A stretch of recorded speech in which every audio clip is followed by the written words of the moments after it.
Salut élu de Dieu, j'espère que tu vas bien et que cette vidéo te trouve en parfaite forme.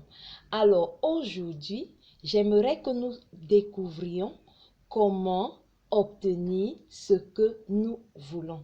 Alors comment obtenir ce que nous voulons? Pour obtenir ce que nous voulons, nous devons simplement apprendre à apprécier ce que nous avons. Si tu veux obtenir quelque chose d'autre, en plus de ce que tu as, apprends déjà à apprécier ce que tu as. Par exemple, la maison où tu vis. Si tu veux une autre maison, peut-être plus grande, peut-être plus belle, je ne sais pas, mais si tu veux une autre maison, commence par apprécier la maison dans laquelle tu vis. Comment est-ce que tu apprécies la maison dans laquelle tu vis? Tu ne la dénigres pas, tu n'en parles pas en de mauvais termes et tu l'entretiens. Entretiens la maison que tu as. Fais le ménage quand il faut. Fais en sorte que la maison soit présentable. Fais en sorte que les personnes qui y entrent se sentent à l'aise. Et bien sûr, parmi ces personnes qui y entrent, tu es la première personne. Il faudrait que toi-même, quand tu es chez toi, que tu te sentes à l'aise d'être là, que tu te sentes apaisé, que tu te sentes en forme quand tu es chez toi. Et comment est-ce que tu peux le faire? Après avoir fait le ménage, tu peux déclarer des paroles positives dans ta maison. Tu peux déclarer des versets bibliques dans ta maison, pièce par pièce. Vas-y, pièce par pièce, entre dans la cuisine, ta Bible à la main, déclare la parole de Dieu dans ta maison, déclare les bonnes paroles dans tes chambres, dans le couloir, dans le salon, dans toutes les pièces de ta maison. Et annule l'oppression, d'accord?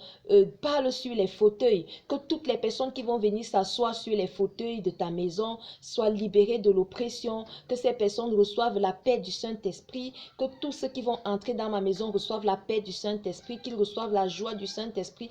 Crée cette atmosphère-là dans ta maison, une atmosphère de paix, une atmosphère de joie, une atmosphère de bonne humeur, de telle sorte que quand quelqu'un entre chez toi, qu'il se sente bien, qu'il sente la différence entre là où il était et ta maison, d'accord? Apprécie ce que tu as, prends soin de ce que tu as. De cette façon-là, tu vas obtenir ce que tu veux parce que Dieu qui voit tout verra que tu apprécies cette maison-là dans laquelle tu vis et il t'en donnera une autre parce qu'il verra que oui, tu es un bon et fidèle serviteur, tu prends soin de ce qu'il te donne, alors il peut t'en donner plus. Si par exemple tu veux un enfant et que tu n'as pas encore d'enfant, tu veux un enfant, mais tu as forcément des neveux et des nièces ou des enfants autour de toi. Apprécie ces enfants, prends soin d'eux. Prends soin de quand tu peux. Tu peux par exemple aider leurs parents à s'en occuper. Tu peux les aider à faire leurs devoirs. Tu peux prendre soin de ces enfants-là en attendant d'avoir les tiens. D'accord? Ne cherche pas seulement le mauvais côté de ces enfants où ils font trop de bruit, ils sont désordonnés, ils sont turbulents.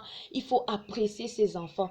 Ressors le bon côté d'eux. Fais en sorte qu'eux-mêmes, ils découvrent ce bon côté de leur personnalité. Dis-leur, écoute, vous êtes des lumières, vous êtes le sel de la terre, vous êtes appelés à briller, vous êtes appelés à briller pour Christ, vous êtes appelés à étendre le royaume des cieux, vous êtes des princes, vous êtes les enfants du roi des rois. Apprécie ces enfants, montre-leur comment est-ce qu'ils ont de la valeur, montre-leur qu'il y a quelqu'un qui a donné sa vie pour eux et pour cette personne-là, ils sont comme la prunelle des yeux de cette personne-là, c'est-à-dire Jésus. Fais en sorte que ces enfants-là aie envie d'aller de l'avant, d'accord? Apprécie-les. Ne t'apitoie pas sur ton sort en pleurant, je n'ai pas d'enfant, je n'ai pas ceci. Non, apprécie ce que tu as. Apprécie ce que tu as. Et quand Dieu verra que tu apprécies ce que tu as, il t'en donnera plus. Il te donnera autre chose. Il te fera passer à un niveau supérieur parce qu'il aura vu ta maturité, d'accord? Tu as un héritage qui t'attend.